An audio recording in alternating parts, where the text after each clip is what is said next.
Good Tuesday afternoon, everybody. This is Stephen Ray, aka Stingray, and I hope everybody's having a fantastic afternoon out there. And we're actually going to be joined by two Mississippi State greats. First off, we're going to have Matt Wyatt join us to talk about his playing days, and then we're going to be joined by Titus Brown, a Tuscaloosa native, to tell us what he's doing right now and look back at some of his most memorable plays as a player for the Bulldogs. So sit back, relax, and enjoy as we reminisce on some of the best players Mississippi State has ever had, only on the Stingray Show. The Dogs and Stingray are coming for you! This is Stephen Ray, aka Stingray, coming to you live from Tuscaloosa, Alabama. Good afternoon, Mr. Feinbaum. Stingray here, and I'm about to shoot the bull with you like all the Auburn students do down at Auburn. Worst defense ever! So without further ado, here is the biggest Alabama going for the field goal. The kick is up. It is away. It is no good. Chris Davis bringing it out of the end zone. Oh, he's got blockers. Chris Davis up the sideline. Here he goes. Here we go, guys. Dobbs back to pass. Launching the ball. Jennings, he's got it. Jennings, he's got it. Touchdown, Tennessee. They shocked the Dogs in Sanford Stadium. Are you kidding me? My God almighty, what an epic way for the Tennessee-Georgia rivalry to end this game. What a play. Wow.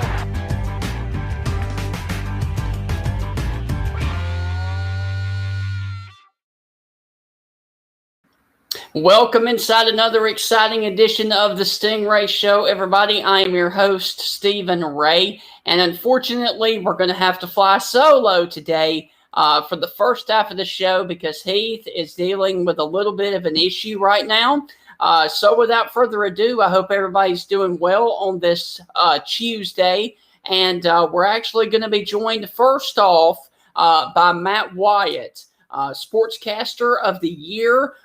There in the state of Mississippi. So we recorded this interview yesterday. So without further ado, let's go on ahead and listen and get some takes about Mississippi State from the one and only Matt Wyatt. Well, Heath, as you can see back here behind me, I've got all of my Mississippi State stuff up. So we might as well be having a Mississippi State show today. And first off, we are actually going to have a guy who played quarterback at Mississippi State. Would you like to go on ahead and introduce our guest? If I'm not mistaken, in 1996, he was a first-team quarterback on the All-SEC freshman team. And here recently, he's just been rewarded the best sportscaster here in the state of Mississippi. He is the captain of the comebacks, I guess you might say. You can catch plenty of his old stuff on YouTube. But let's bring in none other, number 7, Matt Wyatt. Absolutely. And I've actually got a little clip that I want to play. Calm down. Something I'm proud of is I know all my teammates, instead of, bragging and running off the map, the first thing we're going to do is thank God for this victory. I thank God for what he's done in my life, for leading me to this team, because I'm glad to be a part of it. I have been from day one. I always say I'm proud to be a Mississippi State. So, without further ado, here is our good friend, Matt Wyatt. Matt, how are you doing today, sir? Doing great, boys. Good to see y'all. What's happening? Not much, Matt. I like the hair now better than back then. Yeah, I don't.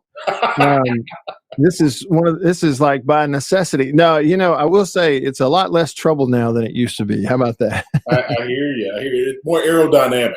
That's right, for sure. I hear you. Well, Matt, true or false question to start off. Are you the biggest fan west of the Mississippi being a Kansas City Chiefs fan?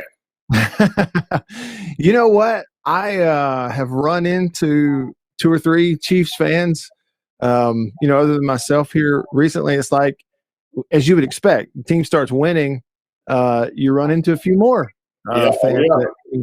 But I've gotten to know some guys here locally that, were kind of, I guess, longtime fans or maybe from there. And it's been neat to connect with a few of those Chiefs fans here in Mississippi. And my deal is, I didn't grow up in Kansas City or anything like that or going to their games. I was a kid in Alabama who at a young age, I sort of started idolizing Derek Thomas.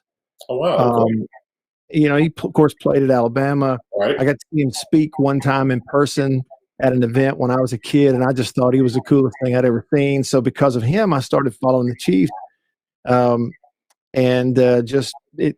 thing led to another, and as a young kid, just followed them my whole life. So, yeah, with everything they've been through over the years, these last few years with Mahomes and Reed really are fun. I hear you. Matt, who all do you know that's going to be playing in the Super Bowl? I know the football world is kind of a close fraternity. It's pretty close-knit. How many guys have you talked to other than Chris Jones? Some guys that maybe on the coaching staff that you might know on either team? Well, of course, Coach Bruce Arians. Right. I haven't talked to Bruce in a very long time, but I sort of feel like I've always kept up with him. And, he might remember me if I were to reach out. He was the offensive coordinator at State when I was being recruited. My first year in college was actually the 95 season, and he was the OC then at State. That particular year, like Eric Moles and Walt Harris and those guys were seniors. So I got to be around Bruce for 1 year and kind of be in his meeting room and learning from him. So it's neat to follow him. And I've always kept up with, what's going on in his career. And as he's, kind of gone through the ringer at different places, and interim coach in Indianapolis and then head coach at Arizona, where he did a very good job, kind of underrated the job he did. Mm-hmm. It's good to see him get that quarterback and kind of get him over the hump and get him in a Super Bowl, because I think with everything he's given to the game, Bruce probably deserves that.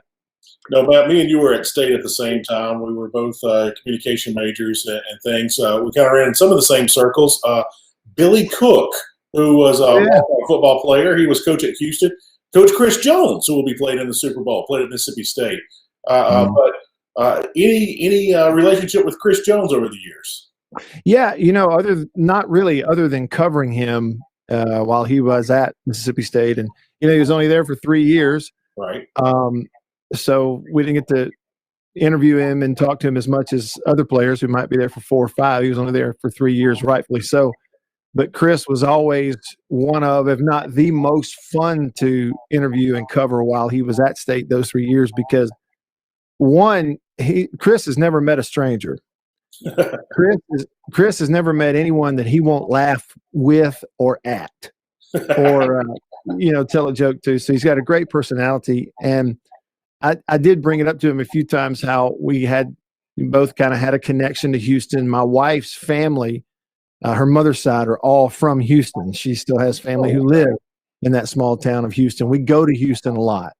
Her mother was my mother-in-law was a hilltopper. So I'd bring that up to Chris every now and then and talk a little bit about the small community of Houston. So, yeah, it's really, I'm a Chiefs fan kind of regardless. I've always, like I say, just rooted for that team.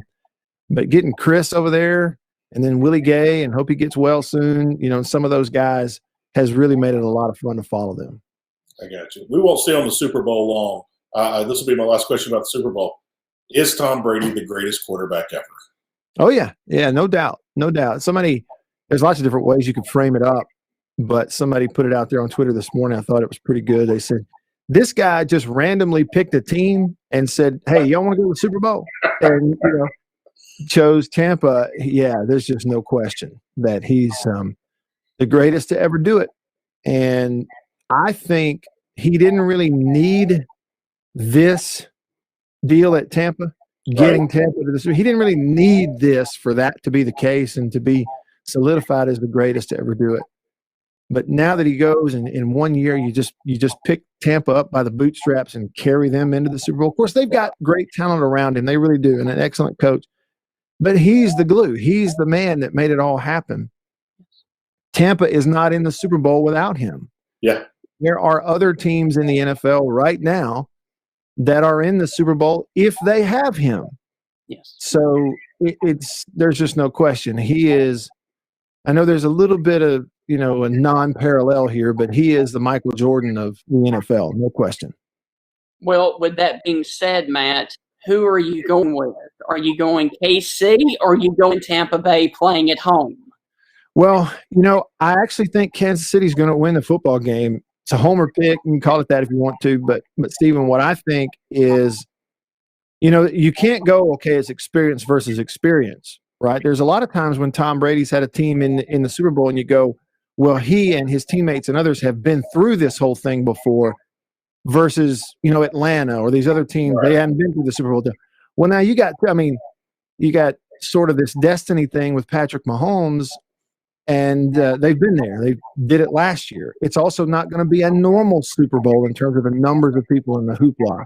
Yeah. So I think it's going to feel, even though it's Super Bowl and it's going to be heightened with 2 weeks of buildup, it's going to feel a little more like a normal game. And so for that reason, I think what you saw last night, Kansas City's defense is a lot like Tampa's defense in that they can cover you. They can lock you up in man-to-man and cover just about anybody. Tampa's defense did it to Green Bay. Kansas City's defense did it to Buffalo. Mm-hmm. Buffalo's offense has been more explosive and better even than Green Bay's this year.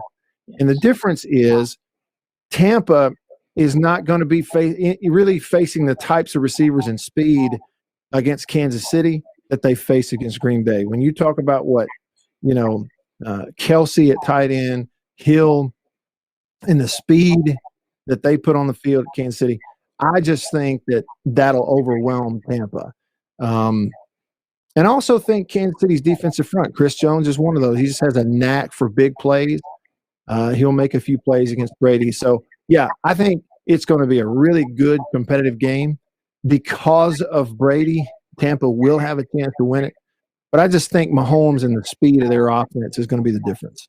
I agree. Man, let's talk a little bit locally. Let's talk about Mississippi State. They ended on a 2-game winning streak. They end, kind of with an uptick there at the end of the season. But let's look at that quarterback situation. There's a lot of guys in that quarterback room and only more coming.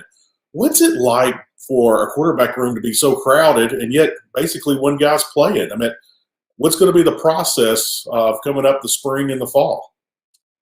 We are set for and I have no reason to overstate this I'm just telling you the truth. We are we are set for an unbelievable quarterback competition. Oh, yeah.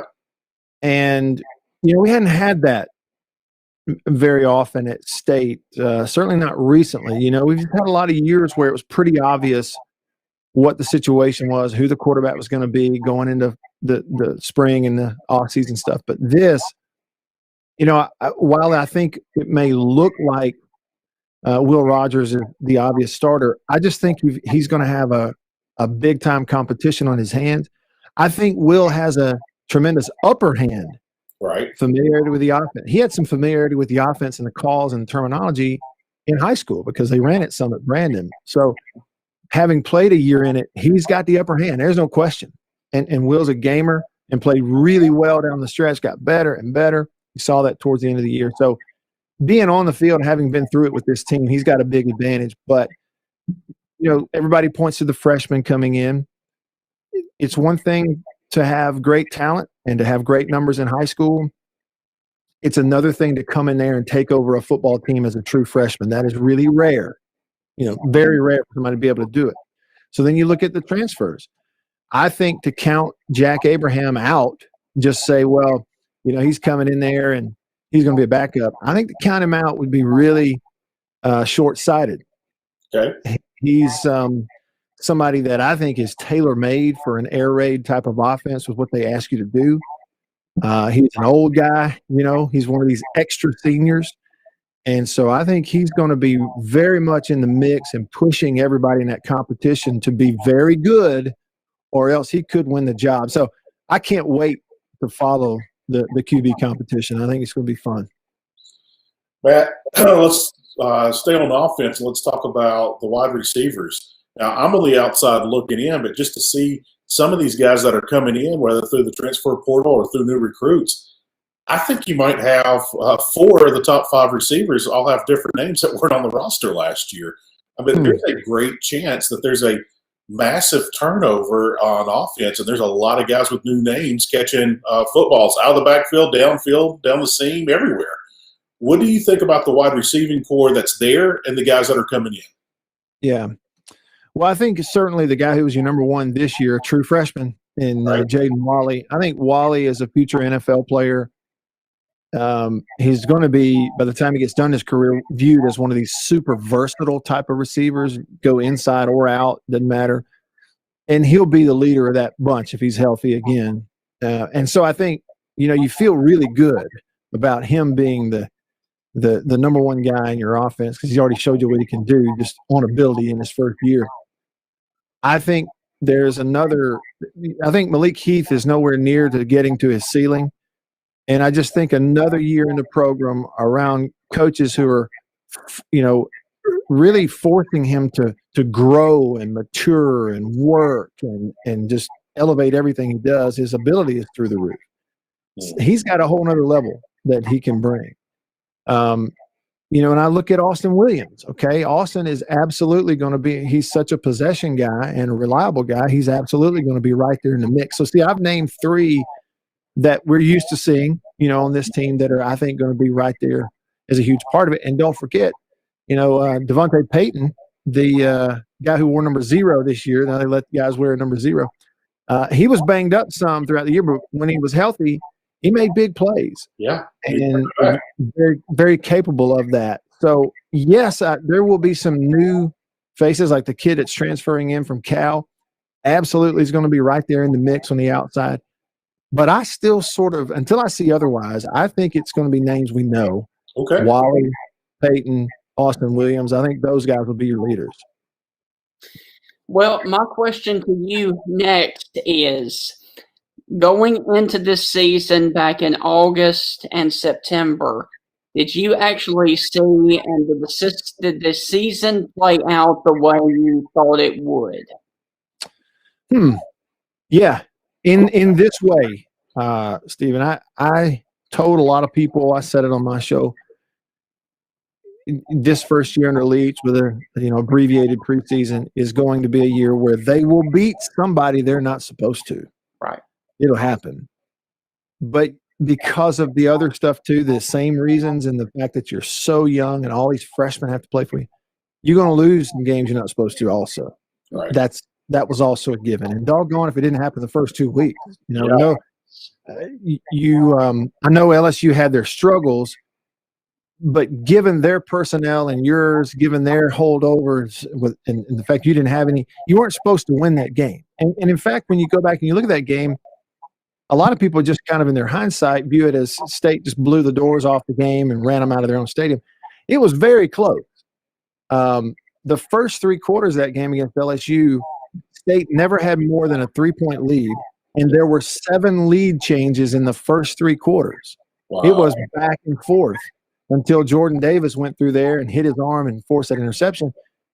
And then, so you beat somebody you're not supposed to. And then in week 2, frankly, they lost to Arkansas, which is a game they should have won and were supposed to win. And if they played it in the second half of the season or in the month of November, December, that's a game they would have won. Yes. So in that way, Stephen, it played out kind of how I expected. Now, I do think the ups and downs were both beyond what I expected. I didn't expect 600 yards passing out of the gate, and I didn't expect them to struggle as bad in weeks 2 and 3. But in terms of results, it was about what you thought. Matt, we had John Bond on the show earlier this year, and we asked him if he played for Mike Leach, and he said, "I wouldn't limp as much." If you had the chance to play with Mike back in the day, how do you think things would have gone for you? Oh, I would have loved it. Yeah, I would have loved it. In fact, I was the kind of quarterback they were kind of looking for historically, really, in that air raid offense, is a guy who, was not going to be looking for opportunities to take off and run. who was going to, on every play, be looking to get the ball to somebody else who's fast and tall, big arm, could stand back there in the shotgun and take a lick, throw the ball against pressure, and keep on going. Yeah, I think I would have had a lot of fun playing in that offense. The reason I was recruited as a quarterback to begin with way back when was because my junior year of high school, I had 4 head coaches in 4 years of high school. Oh, wow. And each year we had a different type of offense. We had veer, then we had pro style, then we had run and shoot, and then we went back to just straight ground and pound, So my junior year, we ran like a run and shoot type of shotgun offense, which was very rare in Alabama in about 93. You didn't see that much. And I was in the shotgun my whole junior year of high school, throwing it all over the field. And that's why I was recruited as a quarterback. And so an offense like what they ran up there at Kentucky at that time under Leach would have probably really fit. Matt, you were talking about, not looking to run. I remember one game specifically, the 96 Egg Bowl. You were brought off the bench for a 2-point conversion, and you were in shotgun, and you fooled everybody in the house. You tucked it and went straight up the middle and put the game out of reach, a 17-0 victory for the Bulldogs there in the Egg Bowl. Yeah. What was it like when you got that play call? Were you shocked that you heard that, they were calling a quarterback keeper there, quarterback draw? Yes, I was shocked. It was the second time in the game that, they put me in the game early. We're playing in sloppy conditions in that Egg Bowl that year. And earlier in the game, we were backed up on our end like 3rd and 9 or something. And I was in there, and they called quarterback draw out of the shotgun. And that was one of those. I looked at the bench, and I say, give me that signal again. I need to make sure that's what you said. And and it worked, but we had a holding penalty. It was one of those. I think that the way I said it was, I dropped back, then I take off on the draw. It's split. It's wide open. I get to the next level. I get to the safety. I stiff arm the safety. I get tackled about midfield. We're sliding around in the mud, and then we get up celebrating, and you look back, and about 35 yards down the field, there's a penalty flag, So the longest run of my career called back for holding, which was pretty appropriate, I thought, for me.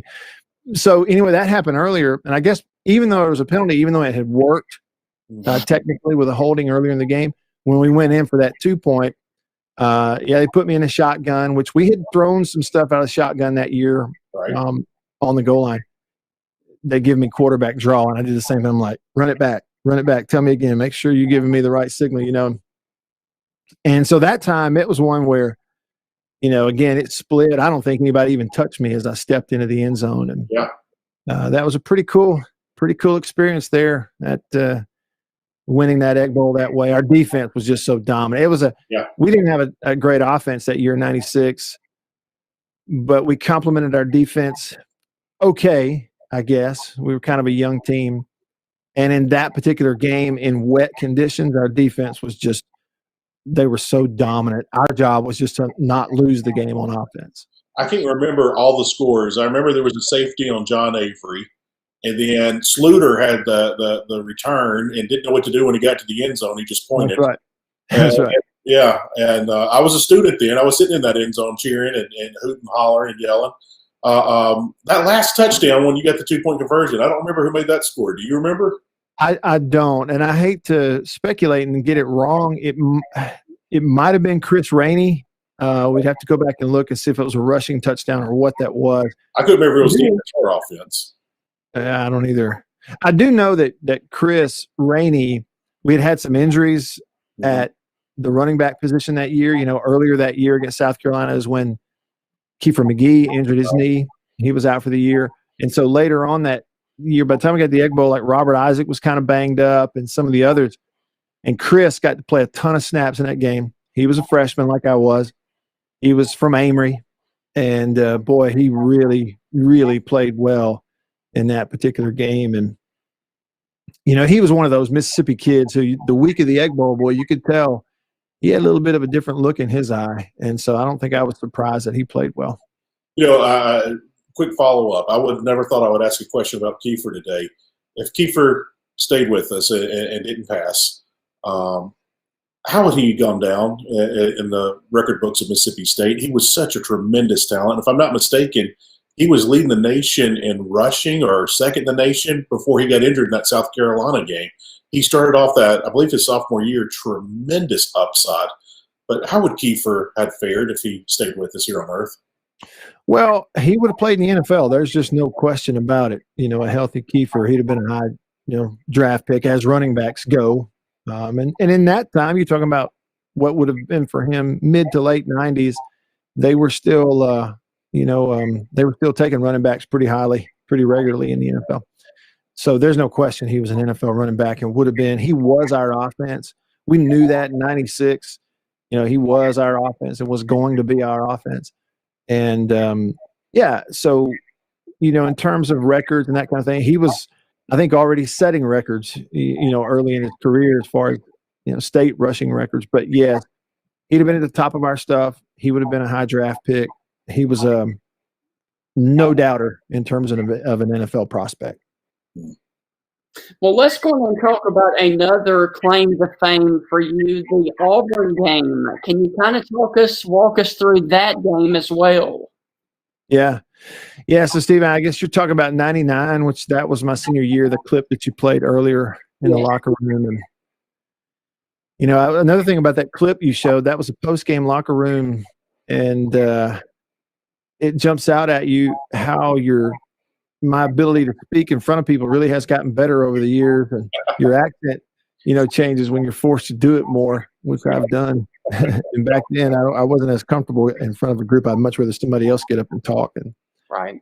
But anyway, that game, that season, 99, was not about individuals. We didn't have first rounders. We just had a bunch of NFL players on defense. We had some NFLers on offense, but we were a true team. That year, we showed it over and over again that we wouldn't give up and that you could think you had a game won, but all we needed was one possession, and we were going to find a way to get it in the end zone. And also in 99, we had our first year offensive coordinator, Sparky Woods, who spent a great deal of time with us in preparation and in practice and leading up to the seasons on working on 2-minute drill offense, because I think they saw what was coming down the pipe and the emergence of shotgun air it out offenses and knew we got to start to make steps towards becoming a throwing offense around here, or else the game's going to pass us by, right? So he came in and we started working more on our 2-minute stuff. And so during the course of the year, we had opportunities to run 2-minute offense. And in this Auburn game, we had the late drive where we were able to score. And I think, that play where Matt Butler catches it at the goal line and somehow hung on to the football is one that, of all the things that went on with those teams that I was on those years, it's the number one game, the number one play that fans still bring up to me today. And that comeback at the end, we were in the 2-minute drill, got in the shotgun, started throwing it around, and our offense sort of woke up, and we went and won the ball game. Matt, that pass to Matthew Butler, I had just dislocated my knee playing flag football with a bunch of cheerleaders, co-ed flag football. I was in a wheelchair at that game.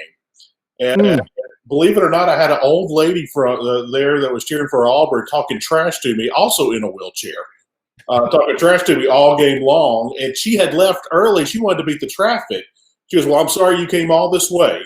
And I was like, I want to knock that old battle axe off her wheelchair. But with that pass to Matthew Butler, I thought that was a pick. I thought midway in the year, I was like, he threw a pick. He threw a pick. Did you think you threw a pick on that play? Yeah, I knew it was bang, bang. If I'm trying to remember, and some people are always surprised to find out that I don't remember things very well. So a lot of the details are still getting fuzzy all these 20-something years later. But, yes, I do remember seeing that ball go in there, knowing it was a bang, bang deal, feeling like it should have at least been broken up. Right. And as we're looking, we're trying to get a view. It was hard to see, even for the television, it was hard to see Matt had the ball and getting up with it. And I didn't even know to celebrate until I look and see the official on the pylon do this and put his hands up, Wow. Even field level, he's 15 yards away from me. I couldn't really see that he had gotten up with the ball. And so, yeah, it was one of those too, Heath, where it was a lucky play. Mm-hmm. Okay, it was lucky for me, right, that it wasn't picked off. It was a great concentration play from Matt Butler. Like, you're not supposed to be able to catch that football, but he did. Right. But for me, it was just a lucky deal, because if you were to wind it back and if I were to coach it, I did a lot wrong on that play. And, Tom Brady would have made it look easy. Like, Tom Brady would have put his fifth step down. He would have stepped up in the pocket instead of drifting into the rush, would have zipped it on time. It would have hit Matt Butler before the DB would have gotten there, and he just walked in the end zone. Mm-hmm. So, but what I did is I had been running around, you remember, towards the end of that game. We had plays where I'd extend, I'd leave the pocket, I'd run. And so I kind of had that in my head. I'm thinking I may have to leave, right? So instead of going straight, drop back, stand in the pocket, I started drifting to my right, which drifted me right into the rush. Our right tackle was doing a great job putting him to the outside, but because I'm moving, I ran right into him, which meant I then had to get my arm up and throw it over his head. If I'd been where I was supposed to be, it was a clean pocket. By doing that, I threw it a little bit late. Okay, by throwing it a little late, I had to lead him into the middle of the field where the safety had time to come over and try to make a play on the ball. If it had been early and on time, zip, it hits him, he walks in the end zone, there's no drama. But, hey, it worked out. Okay, so we'll just leave it at that. Hey, a play or two before, you had a wide open DeCenzo, and he slipped and fell down. Yeah. You still joke with him about that play. Yeah, and that's right. And the thing about that is, okay, if you were to go back and look, once we hit Terrell Grindle, he runs it down to the 10 or whatever it was. So on first down, I just chunk one out of the back of the end zone. I didn't see somebody open, and I throw it out, stop the clock. But the deal was they had signaled that play in from the sideline, and we were supposed to try to hit DeCenzo out of the backfield. And so whenever I didn't look that way on first down, I looked to try to go to the one-on-one. It wasn't open. I threw it out. When I got off the ground, I'd gotten hit, and I looked to the sideline for second down. They're yelling at me, mad and angry, saying, "Throw the ball to DeCenzo." Okay, all right. So they signaled the same play, and that's the second down play. He comes in, and sure enough, he slipped out of the backfield. He's wide open, and I throw it. And the ball might have been just a little high or whatever, but it was certainly catchable. And as he goes to make a play on it, kind of gets tangled up and falls down. And yeah, there for a long time, we would joke about it. I'd say, "Hey, it was a perfect throw." He said, "No, it wasn't. I slipped because it was behind me," and stuff like that. And I guess after it eventually works out, you can come back and joke about things like that. Matt, go on, Stephen. Go on, Stephen. Have you actually gone back and watched the highlights of that video?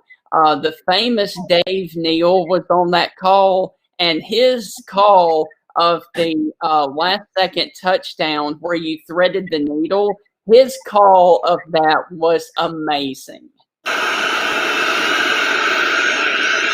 Over the middle. Touchdown, Mississippi State! Matt Butler! Are you kidding me?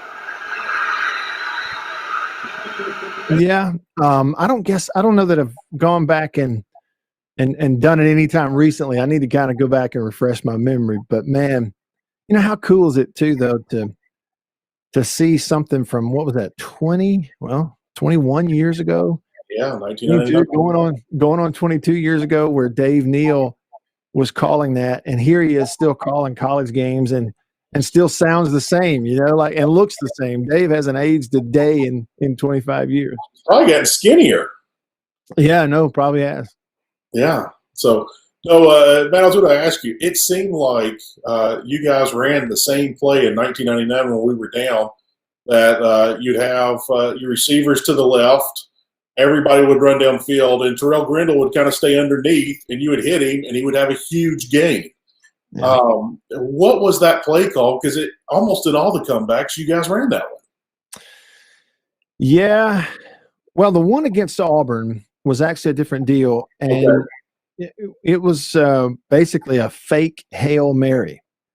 And, what's incredible about this is to think about how thorough these coaching staffs are at that level. They leave no leaf unturned. It's a play we practiced. We practiced that play not knowing we would ever use it in a ballgame or have a situation where you were in the right spot of the field at the right time of the game to have to use it. But We practiced it, so we call it where we actually put 4 receivers to one side. Right. And so to the defense, it looks like, yes, okay, they're about to throw this thing as far as they can in the end zone, try to get a tip ball. But it was fake Hail Mary. And the fake was the inside 3 guys run to the end zone, but the outside was the youngest, the freshman, and we're going to break him at 20. You don't have a whole lot of 20-yard breaks in the passing tree.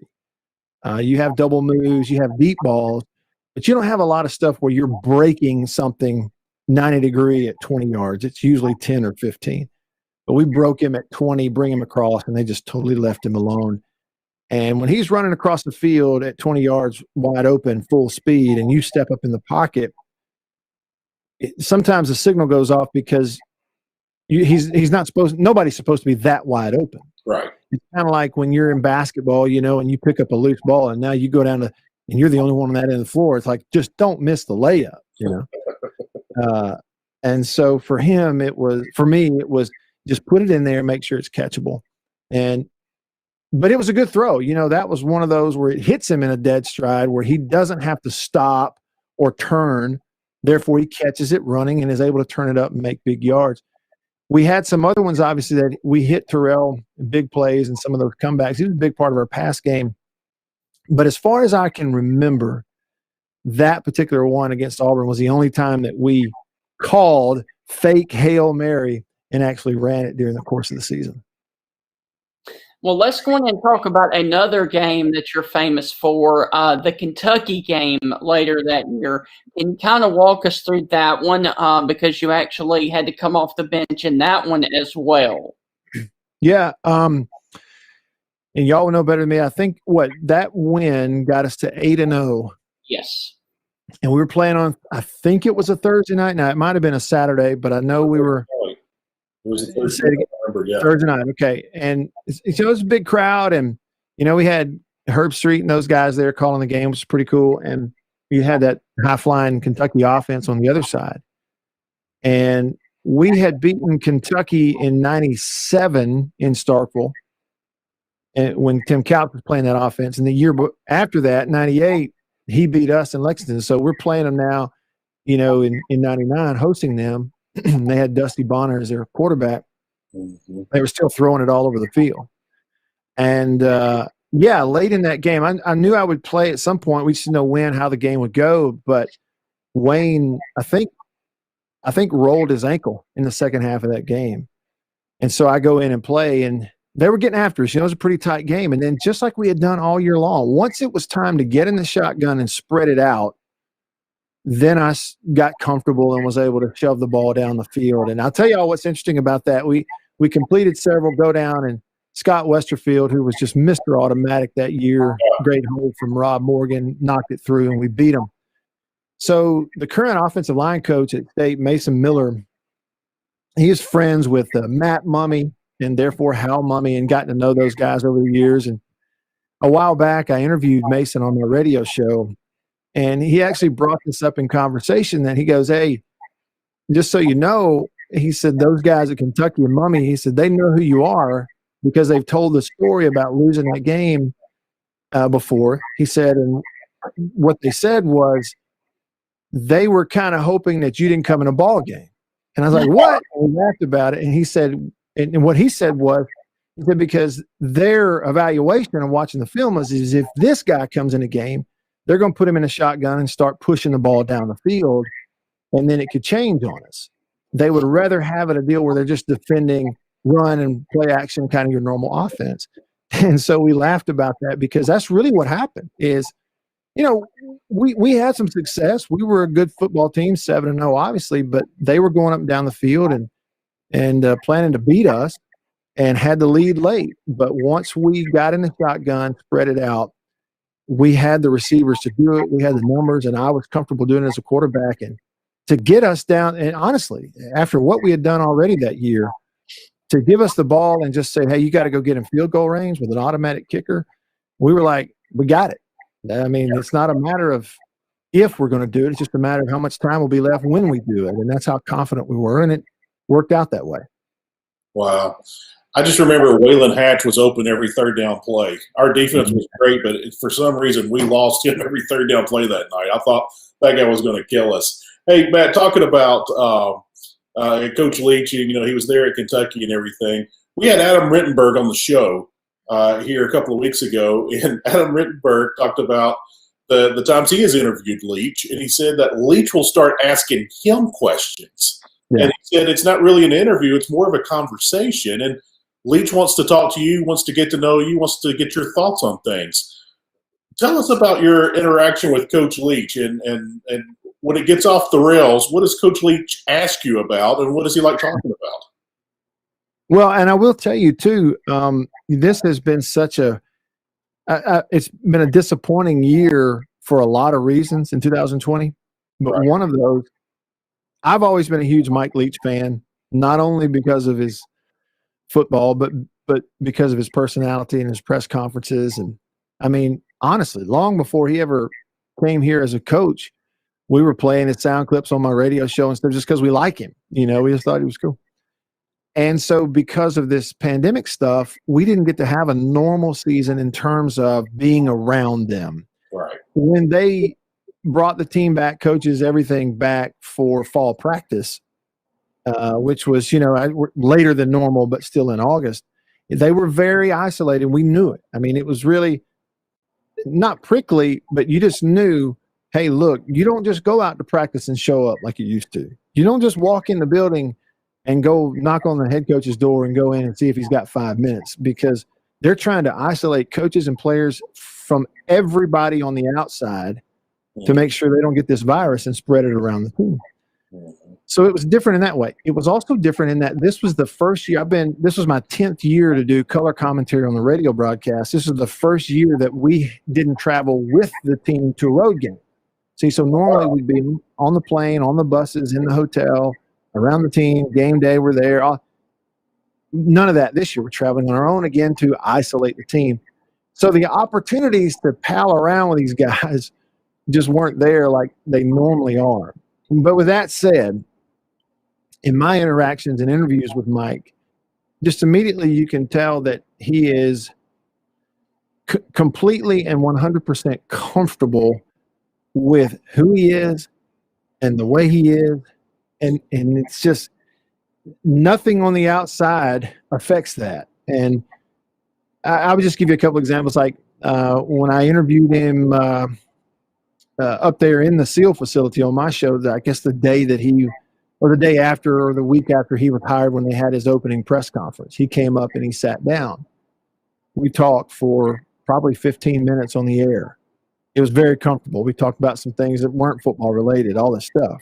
We talked about the old locker room. He went on about how it had nails in the wall and all that stuff. But when the interview was over, I said, "Thanks, Coach. Really appreciate your time."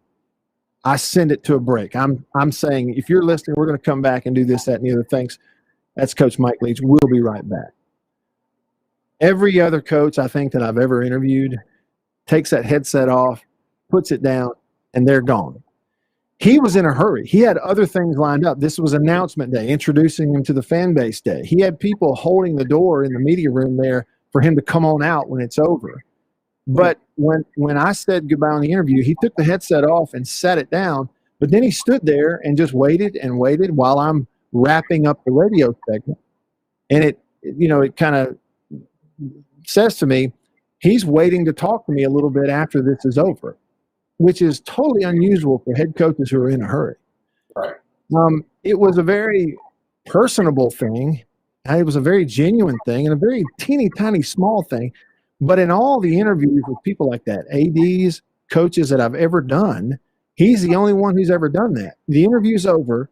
He's off the air, yet he stood and waited because he really wanted to just talk a little bit away from the microphone when it was over.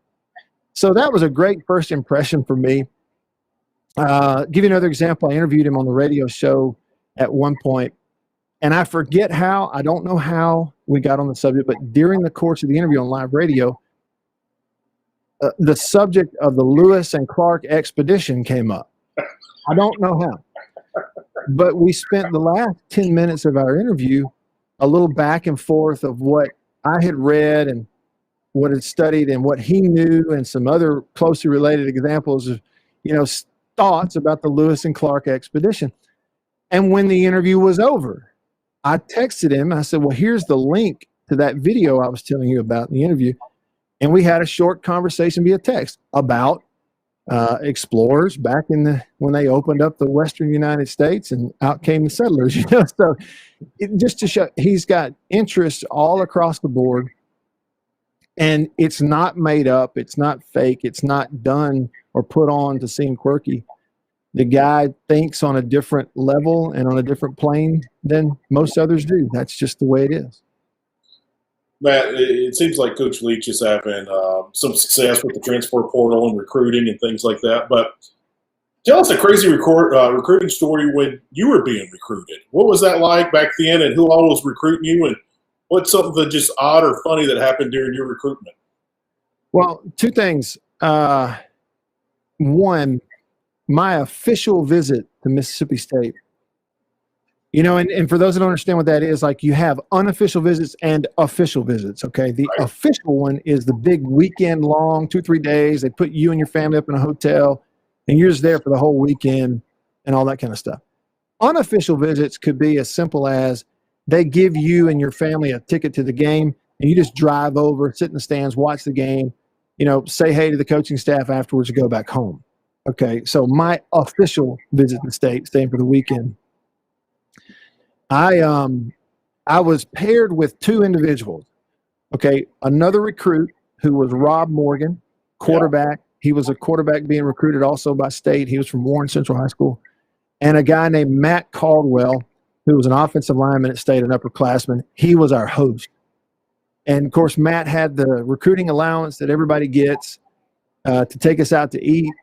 And instead of – he was like, what do y'all want to do? You want to go here? You want to go to a party? You want to go – he was trying to kind of get a feel what kind of guys we were. Rob and I both were like, I don't know, man. We're not party guys, whatever.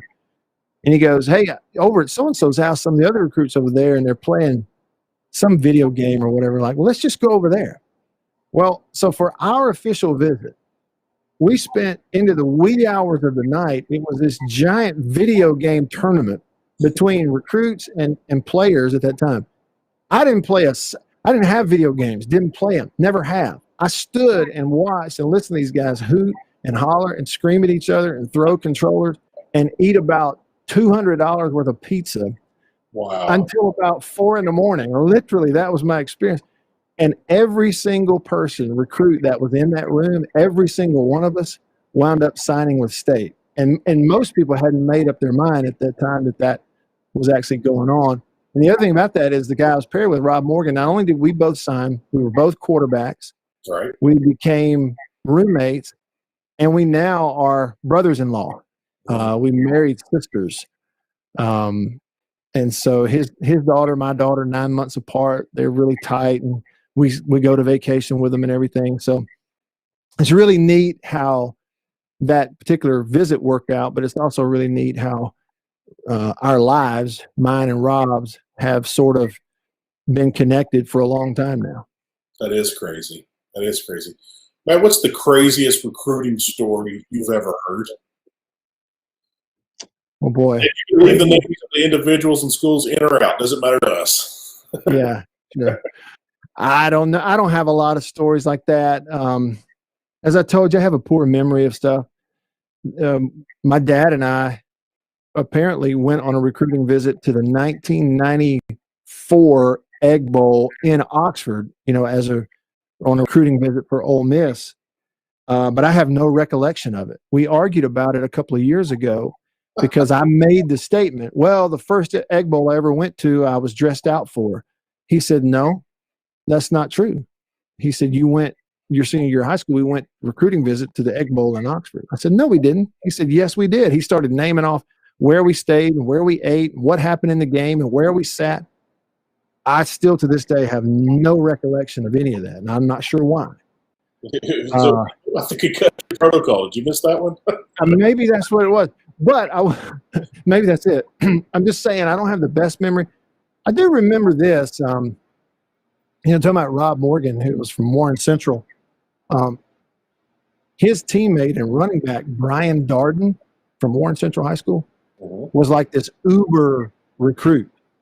You know, like he was a 5-star running back before there were 5 stars. Right. Everybody in the country trying to sign Brian Darden, this running back from Vicksburg. And on our official visit weekend to state, we had a big dinner up in the M Club, and we all got we were all kind of yes, sir, no, sir, trying to make a good impression. And Brian, he called all the coaches by their first name, and we laughed because at dinner he said, "Hey, Jackie, pass me the salt." And when he said, "Hey," after that, we used to joke around about that. We said, "Hey, Jackie, pass me the salt," you know, because Brian Darden felt comfortable enough with Coach Sherrill not only to ask him to pass the salt, but he called him Jackie in front of everybody, which was pretty unusual at that time. Hey, what's your favorite Jackie Sherrill story? Oh, boy. Favorite Jackie Sherrill story. So, you know. I would say that it has to be taking a pair of scissors. He took a pair of scissors himself, the head coach, and snipped the wire, cut the wires to some giant speakers that were on our sideline, near our sideline at Tennessee, at Neyland Stadium in Tennessee. We're there for pregame. This was 95. Peyton Manning was their quarterback.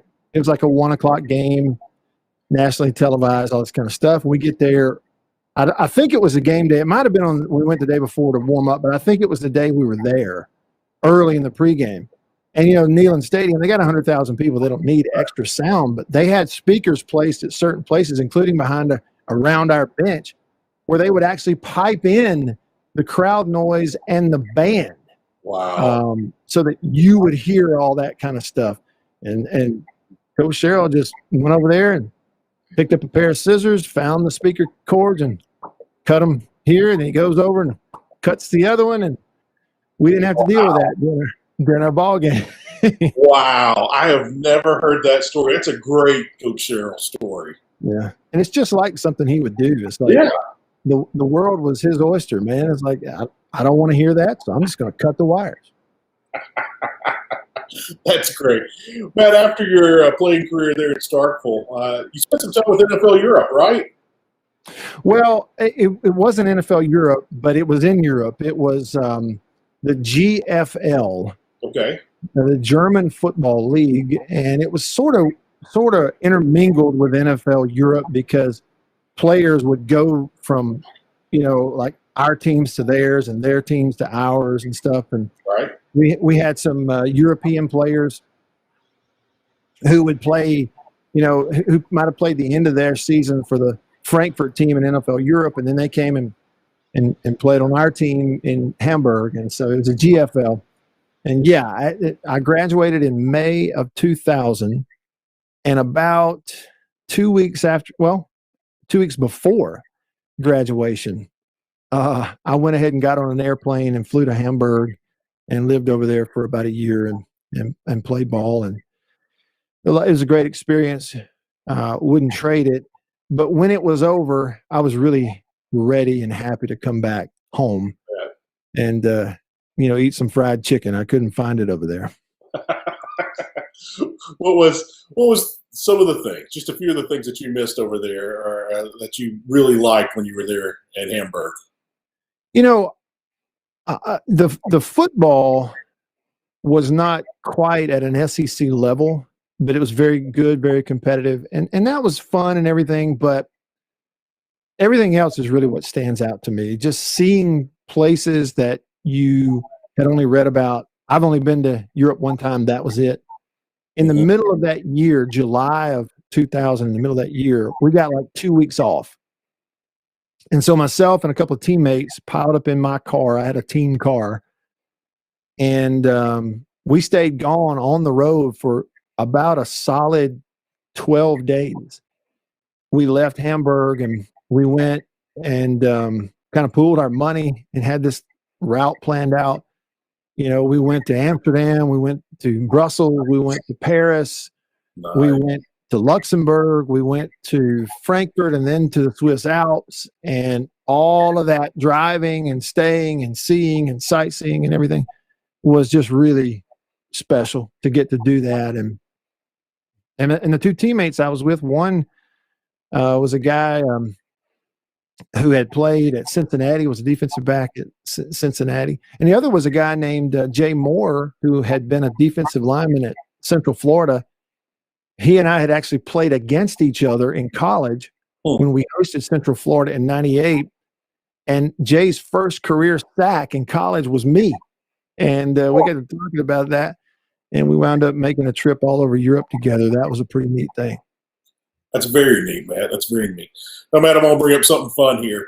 I saw you one time in an arena football game. It was in Tupelo, Mississippi, the Tupelo Fire Ants. I don't know how long the Fire Ants lasted, but I came and watched the game, and things were getting chippy out there on the field. And if I'm not mistaken, you hopped up. A guy tackled you late, I believe, hit you late. You jumped up and punched the guy, and they ejected you from the game. What in the world happened? You've always been a calm, cool guy on the field. What happened in that way? Well, first of all, I think I should preface it all by, okay, there's like the Arena League, and then there was Arena League 2, and then there was some other Arena League, and then there was us. Okay? we were like sort of like working man's arena football / like the penal league, okay? Like we recruited some questionable characters from time to time on all these. But anyway, it was fun. Yeah, we're in Tupelo, and I don't know. It was one of those, I kind of remember it. Yes. We were playing Biloxi, and two of my former teammates, and one of them was Kevon Henry, playing defense for them. They actually made the play and sacked me, and I'm on the ground. Well, this other guy, I'm not sure who it was, while we're on the ground, dives onto the pile on top of me.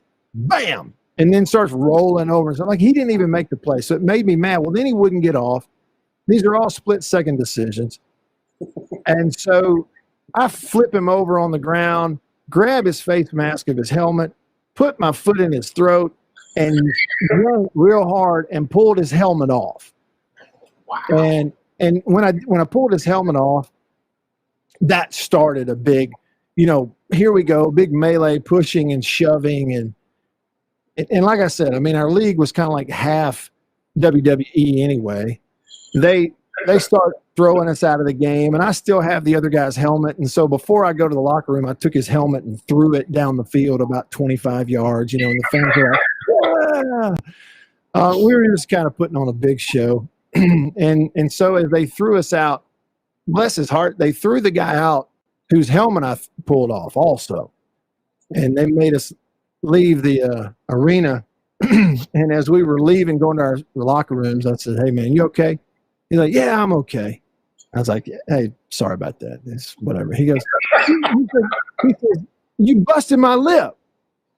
I said, "You'll be all right. It's just a busted lip." He said, "Man, I got family pictures this week, and you messed my lip up." I forget who that was, but that's about what we got. I probably didn't respect, at that point in my career playing for the Tupelo Fire Ants, I probably didn't respect the game as much as I should have, and the result was an ejection. And I don't know if I regret it. I kind of do, but in the same way, I'm kind of like, whatever. Gotcha. Well, this is going to be my last question for you. You're there in the booth now with Mississippi State. You're announcing with Jim Ellis, the legendary Jim Ellis. Well, no, Jim's gone now. Excuse me. Neil's there. But you got to be there with Jim, and that's just a legend right there. What's your favorite Jim story, and do you have a Jack story? Because Dave Neal told us a great Jack Crystal story, but what's your favorite story with Jim and Jack? Well, when I moved to Tupelo in about 2001, I was getting into broadcasting, and at one point I just picked up the phone. I called Mr. Crystal. I knew he lived in Tupelo, so I could find him in the phone book, Right. And I just called him up. He was there, and he answered. I told him who it was. He was like, "Hey, Matt, good to hear from you." And I told him, "Hey, I just wonder if you had any advice. I'm looking to get into it." And he gave me some, advice and a few pointers. And then as far as where to get started, he mentioned to me then, he said, "Hey, this is different than when I got started." He said, "Most guys that get into it now, You're going to have to work your way into it. He said, and it doesn't have anything to do with whether you're good or whether you're bad. It just has everything to do with, are you in the right place at the right spot? So you got to be there. You got to start. He said, you might start calling high school games. That was great advice from Jack, because I knew I could trust anything he told me. Jack was the kind of guy who he was just going to shoot it straight now. I mean, he would let the chips fall, but he would shoot you straight. And so I really appreciated that for him, because it set me on the right plane to begin with. I didn't start my career thinking, I'm going to do this, and then I'm going to go knock on the door at Mississippi State, and they're going to hire me. You know, I knew that I was going to have to be present and just work and work and work. And at some point, maybe it would happen. And that was just some of the best advice I've ever been given. And that came straight from him in a one-on-one phone call. And then, you know, in working with Jim those first few years in football, but just kind of being around him, you really learn how to approach it like a job, like a profession, and not just, hey, I'm showing up, let's do something fun today, you know? Right. It was really, no, you got a job to do, and you're responsible to the people listening, but also the ones on the field, and how to approach it that way. So sort of a professionalism that Jim brings to it. And he's incredible. When you think about this, he at State, Jim Ellis, David Kellum at Ole Miss, and John Cox at Southern Miss, all three began their careers as a baseball announcer on the radio for all three schools at the exact same time, the same year. They are now, it's either 42 or 43 years. So I think this will be their 43rd baseball season concurrently, all three of them at all three schools in Mississippi at the same time. That is something that'll never be replicated, I don't think, ever again. No, it won't. It won't. That's a crazy story.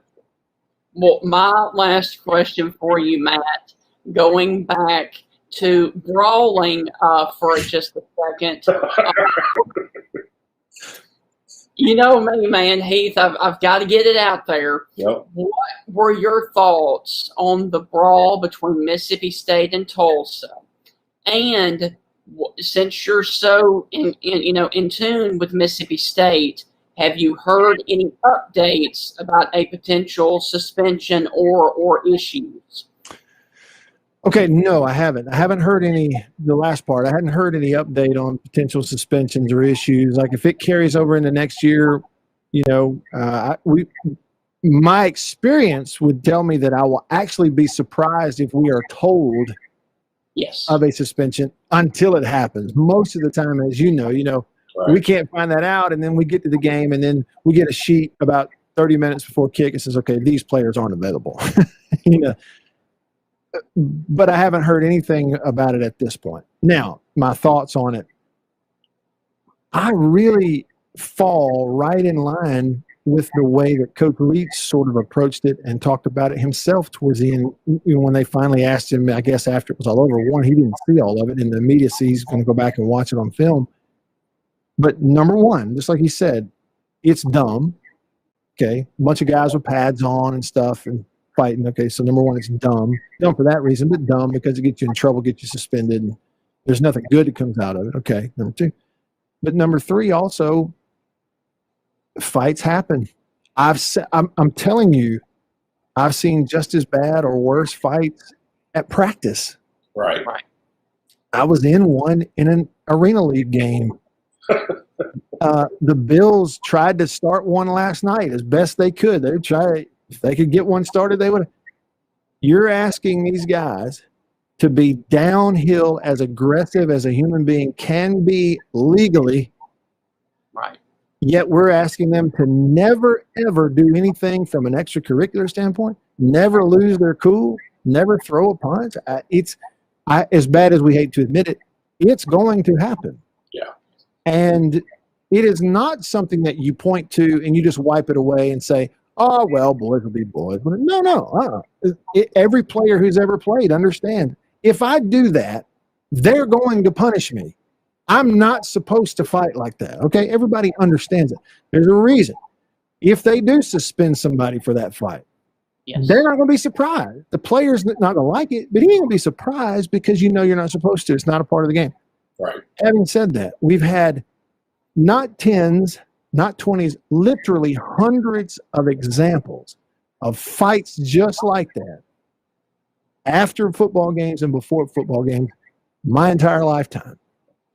And for anybody who is a talking head, an analyst, a commentator, to approach that one as if in any kind of way it's somehow worse than any of those others is, one, irresponsible, two, it's short-sighted, and three, it makes me wonder what the motivation is. Because in your right mind, if you've lived anything longer than 10 years, you've seen it before, and guess what? Yes. You're going to see it again. Right. Oh, yeah. Definitely. And he up there thought that Kirk Herbstreit's reaction was a little bit overblown. Yeah, I'll touch on it very briefly. I thought it was hilarious of how dramatic things were with Kirk Herbstreit trying to go after Leach. And I don't know, I've never met Kirk, but, we've heard about the bromance with him and Craig James kid and Leach and that old drama. And I don't know if any of that's true or not, but I sat there and I thought it was hilarious. I was like, wow, we've got the situation at LSU, that nasty, terrible situation that's boiling its ugly head. Here we are in Knoxville. We're there's rumors of McDonald's bags of cash, which Wes Rucker said in our show Friday that was not true, but there's other things that are true that are going to be worse than McDonald's bags. But yeah, Mike Leach Kirk Herbstreit wants to throw Mike Leach under the bus, saying he's a joke to the sport, and and it just made it too dramatic. And I thought it was ridiculous. Matt, how much politics and how much drama are those guys at ESPN and the other big-time networks? They make it so dramatic sometimes when it's not really needed to. And not that we're going down this road, but some they make it political, some they don't. But why the dramatics? Well, yeah, I guess you just chalk it under we all have an opinion. Yeah. If you would like to think that my opinion is worth more than someone else's, feel free, go ahead and think that. I don't necessarily think that. And I think the problem I have is with other people who do think that their opinion somehow carries more weight than mine does. Now, audiences are different sizes. You have an audience, I have an audience, they have an audience, and they all may be different sizes. That's a given. But what you do with it and what you tell them, that's on your shoulders. My responsibility to my audience is to, number one, be myself and not lie about what I'm thinking or feeling. Okay. Right. So having said that, I don't know. I don't feel like it's my place to, point and wag my finger at Herbstreit or anything like that on a personal level. What I point to is I am discouraged by the number of times that I feel like I watch things, and frankly, I'm watching less and less nowadays. Things that I can't tell if it's genuine or not. Yeah. I highly doubt some things are genuine. And when something like that happens, where someone goes really just off the reservation, and people can say what they want about the fight itself or about Leach, the fact is that particular reaction that you referenced, it was off the reservation. It was cuckoo for Cocoa Puffs land.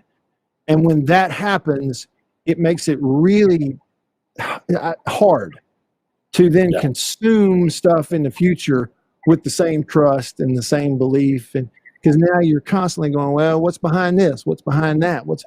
So I think that's what it is. Anybody, you on your show and me on mine, whether I have a teeny audience or whether you have a big one, it's really our responsibility to kind of be true to who you are and try your best to get to the truth of the situation. Because if you let anything personal creep into it, you're going to go off the reservation too. And I've been there. I've made the same mistake. So kind of speaking from experience on that. Well, Matt, it's been tremendous to have you on today. I hope you would visit us again. Is there anything that you'd like to plug or say before you leave us? Well, I don't know about that. I just would like to say thanks for having me on. Y'all do a good show. And I've caught some of the clips before. Keep it up. Just keep putting in the work, and things will take off for you at some point if they haven't already. Good to see your faces and hear your voices. Thank you so much, man, and hopefully we can do it again soon. Thank you. Take care, Matt. All right. Well, that was a really good interview with Matt Wyatt, and we want to thank him for joining us and on his busy day. Yeah, it's something I wish I had just told Matt. I just thought about it. I absolutely love Matt's breakdowns when he breaks down film and things and takes it from a football perspective. I think that's tremendous at what he does. No one's doing that, and I think it's absolutely amazing. And if you haven't watched any of Matt's stuff, you should definitely check it out. He's on YouTube. He's on Facebook. I always like to share stuff to my page, but Matt has done some phenomenal work. I'm a big fan of his work, and I'm grateful that Matt took time out with us today to join us here on the show.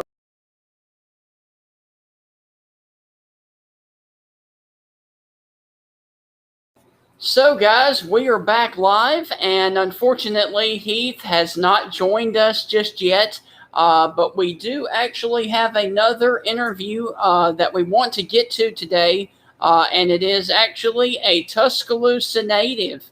Now, this guy actually was recruited early on by the University of Alabama, but then Mike Shula ultimately passed him up, and he became a defensive end for the Mississippi State Bulldogs. His high school career, he played at Hillcrest High School here locally in Tuscaloosa. He currently also has a restaurant right here in Tuscaloosa, a soul food restaurant over there near West End in Central High School, Central Elementary, I'm sorry. And ladies and gentlemen, let's go on ahead and listen to our interview with our very special guest, the Tuscaloosa native himself, Titus Brown. Well, Heath, as you can see behind me, I've actually changed my set again because we have another big-time Mississippi State Bulldog coming up here on the show. He was actually a Tuscaloosa born and bred player who actually went to Mississippi State. Ladies and gentlemen, the one and only Titus Brown. And Heath, what are some of your most memorable moments of Titus? I remember Titus closing out the Alabama game and also the Egg Bowl that year. If I'm not mistaken, Titus had sacks throughout both those games. Absolutely. So without further ado, let's go on ahead and bring on Titus. Titus, how are you doing today, sir? How's everything going, Steve? I'm doing good, man. Thank you for joining us. And what are you doing now? You talking about as far as like occupation? Yes, Well, me and my girlfriend just recently started a restaurant. It's called Flavor Seafood and Soul Food. We've been open since November 2019, and things are going and looking pretty good thus far. But other than that, pretty much just trying to dive into this food industry head first. Absolutely. Well, man, congratulations on that. And real quick, tell people where they can find your restaurant, please. Well, my restaurant is located in Tuscaloosa, Alabama. It's 1509 Dinah Washington Avenue. The nearest landmark would be Stillman College. So if you're familiar with Stillman College, you can find me located on the left-hand side of 15th Street. Okay. Titus, what are some of the things on the menu? We sell seafood. We sell 10-and-up clusters, crab legs, lobster tail, Philly cheese steaks. Then when you get to the soul food portion on Sundays, like pork chop, mac and cheese, collard greens, lima beans, so on and so forth. I hear you. We had Matt Wyatt on the show earlier. He talked about playing football in Germany. He said he missed fried chicken. Is there any fried chicken on the menu? Oh, yeah, we got fried chicken. That's one of our number one sellers, man. We sell whole wings. We'll have to pass the word to Matt Wyatt to see if he'll come over there and see you. Absolutely. Coach Krohn came by. He had a 10-piece, he and his brother, so he enjoyed it. Yeah, what does Coach Krohn usually get? He came by the one time, he lives out of town, so he came through to visit his family. That's where his family's from. So He just came through and just stopped by and patronized. Hey, what's your favorite Coach Krohn story, Titus? Oh, man, that's a lot of them. Well, give us one or two. The most memorable one that I have is the one we lost against Vanderbilt. And that's when I really found out Jay Cutler can run, And he pulled me to the side and we got in the SUV and he told me that if I was okay with losing, then go back to Tuscaloosa, you know. And that was the day that changed my life. So I started becoming a leader ever since that game on forward. Yes. Wow.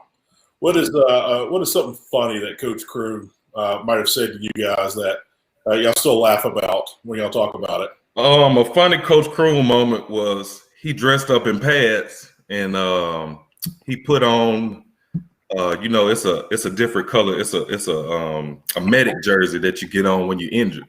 Yeah. He was making fun of all the injured guys by putting on the medic jersey. I think it's an old clip of him riding on the golf court with the pads and the jersey on like he was injured. So that was pretty funny.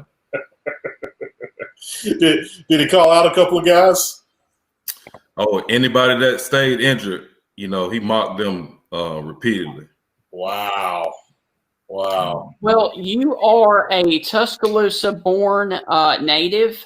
Now, obviously, you went to Mississippi State. Let's go back to your recruiting days. What made you decide to choose Mississippi State? I mean, did Alabama even approach you, or was it just a Mississippi State thing because you met Coach Croom?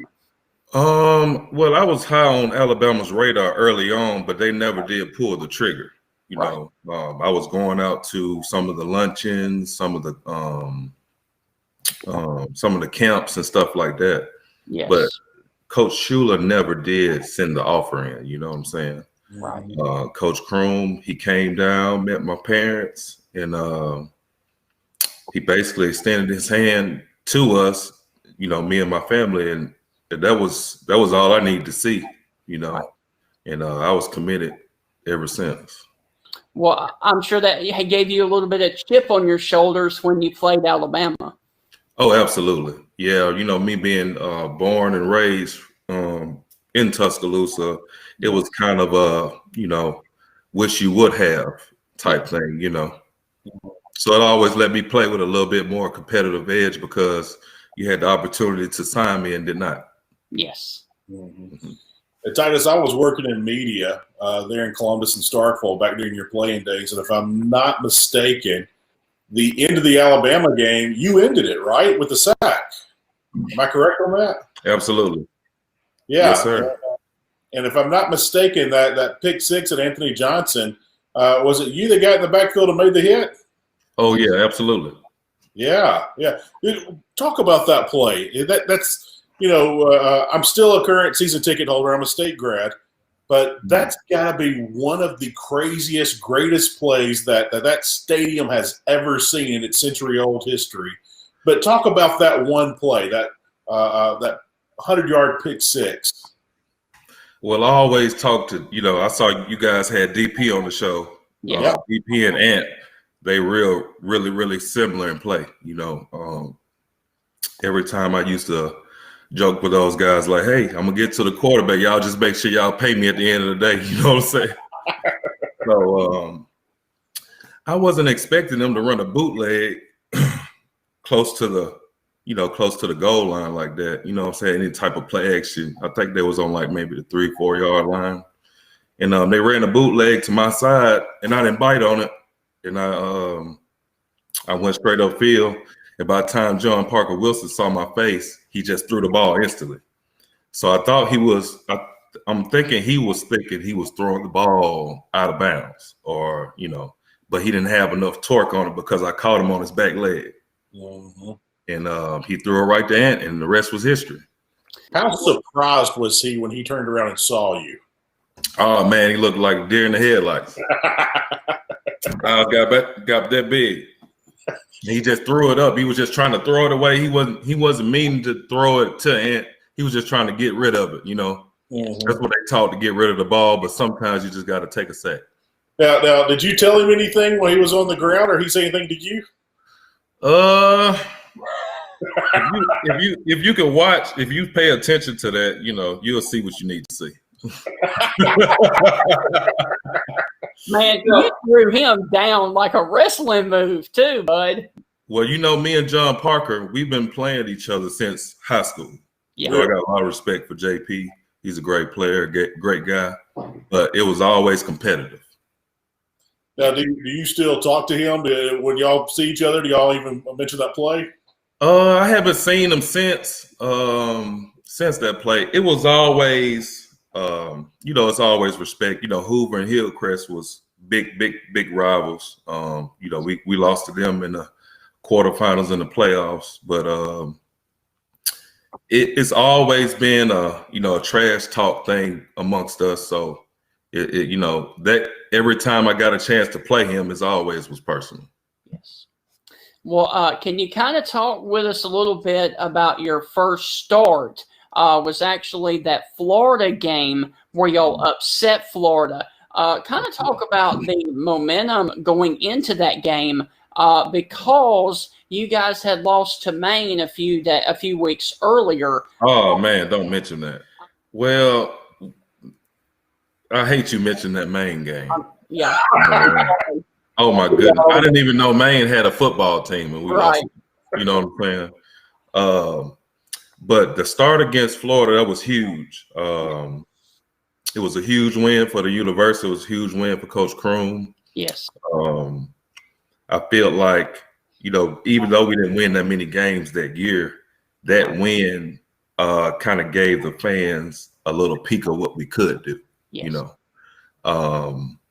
It was a huge start. Freshmen. I think me and Gabe O'Neill started that game. You got two freshman linebackers starting out there on defense. Young football team. I felt like that game actually gave the coaches and the fans confidence to say, hey, we can play in the SEC. We're not out of it. We're not the laughing stock of the SEC like we once was. I feel like this is going to be the team that turn it all around. All right. Talk with us and tell us about the play where they ultimately took the lead.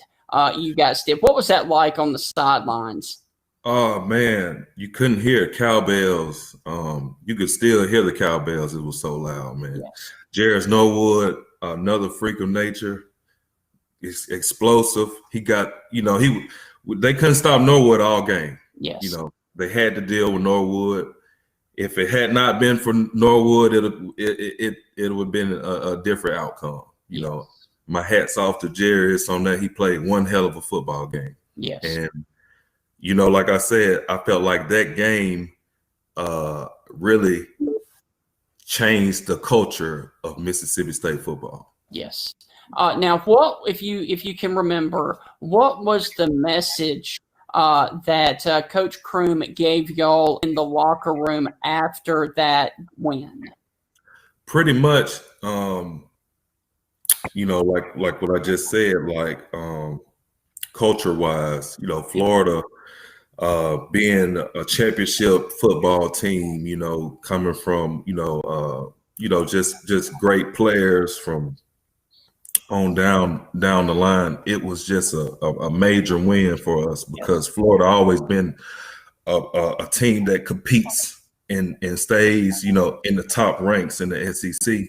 And when you compete against a team that is ranked and you beat them, that just says that you're ranked as well. Yes. So that was just a turning point. I think we had won 3 games before, I had got there the previous year, or maybe 2 games or something. And I think we won 3 or 4 games that year. But as you can see, throughout our, my play at Mississippi State, we got better each year. It was better. And then we got to the point where Coach Kroom won the Coach of the Year. You know what I'm saying? With the same guys that he lost a lot of games with, he won a lot of games. Yes. Heath, are you back with us, my friend? Yeah, I have no idea what happened. But anyway, I started with my recruiting question. I don't know if it got through or not. I kind of got knocked out there, but I was asking Titus, when we had Derek on, we had DP on, we asked him to tell us a crazy recruiting story, and he told one about himself. What's a fun or funny story while you were going through the process, Titus? Funny recruiting story. Oh man. Yeah, I got to keep it PG. You make it PG-13. I guess. Let me see. Omar Connor. I meet Omar for the first time, right? Yes. Okay. That was a funny story. I asked him who. Okay, let me start over from the beginning. Okay, on the recruiting trip, we all go out to a nightclub. You know, they try to make us have a good time or whatever. You know, and I see this guy over there in the corner. You know, he's by himself, just looking all flashy or whatever.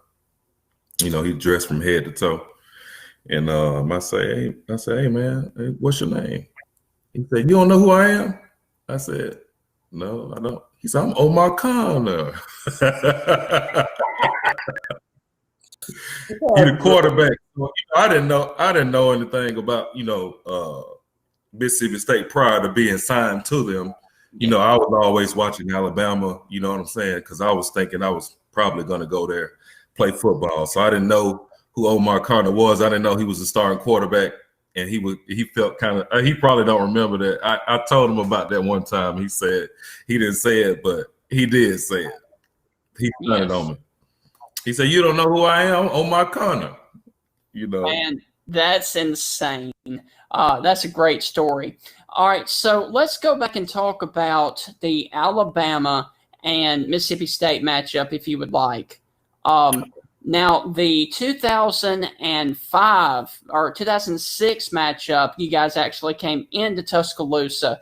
Talk about that win, basically because that was ultimately the one that knocked Shula, getting fired here at Alabama.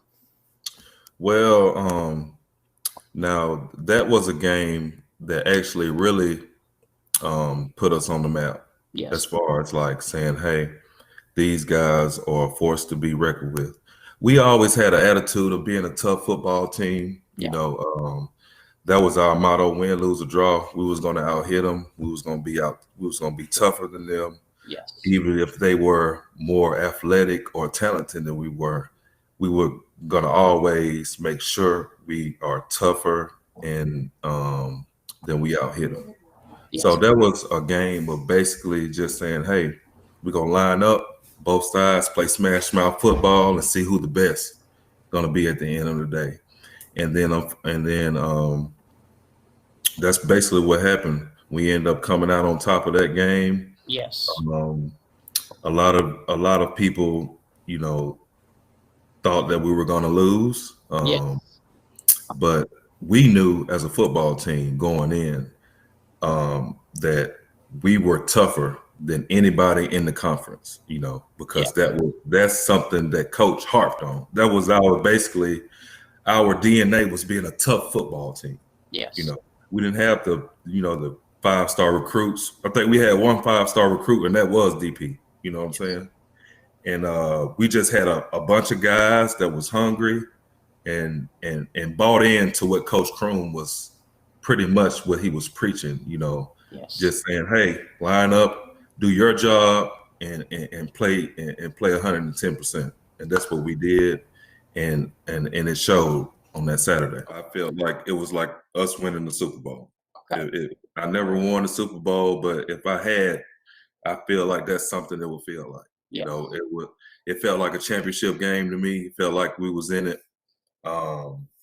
It was very big because it had not been done in a long time.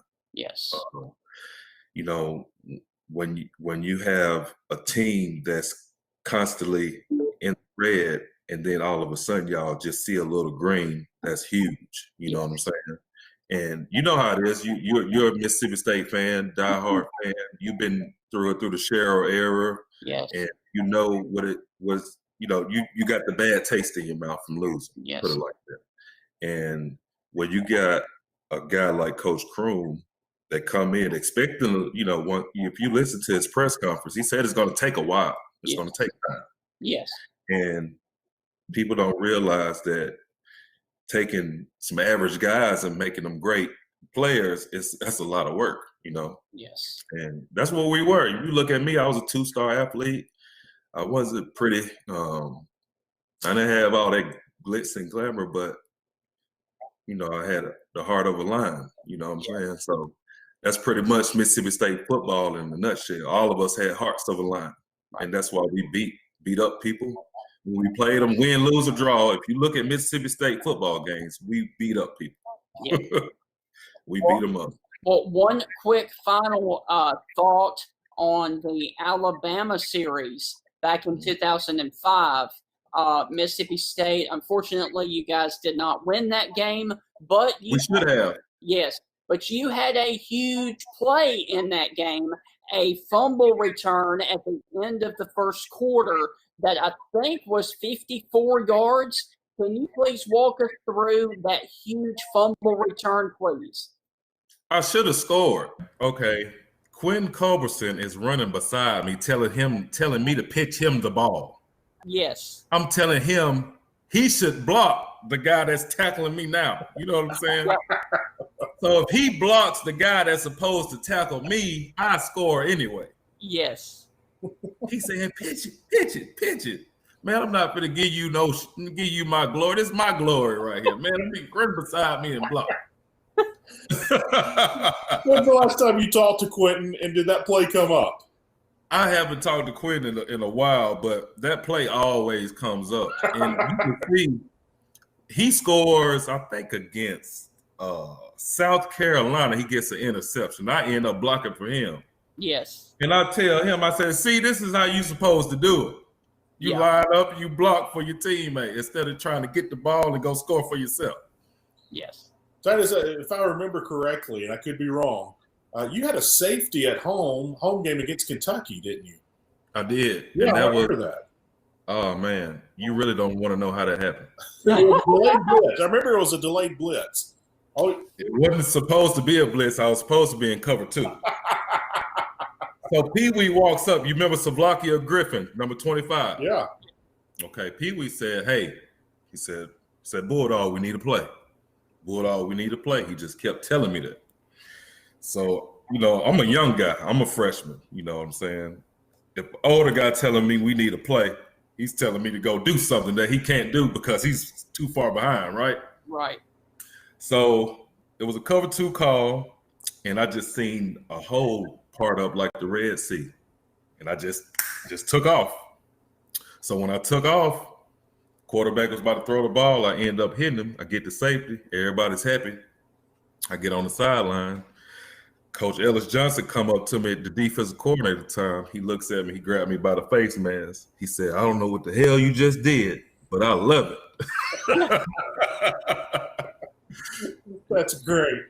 Hey, real quick, Titus, what's the post-game locker room like? What's the one that you remember the most during your playing days at State?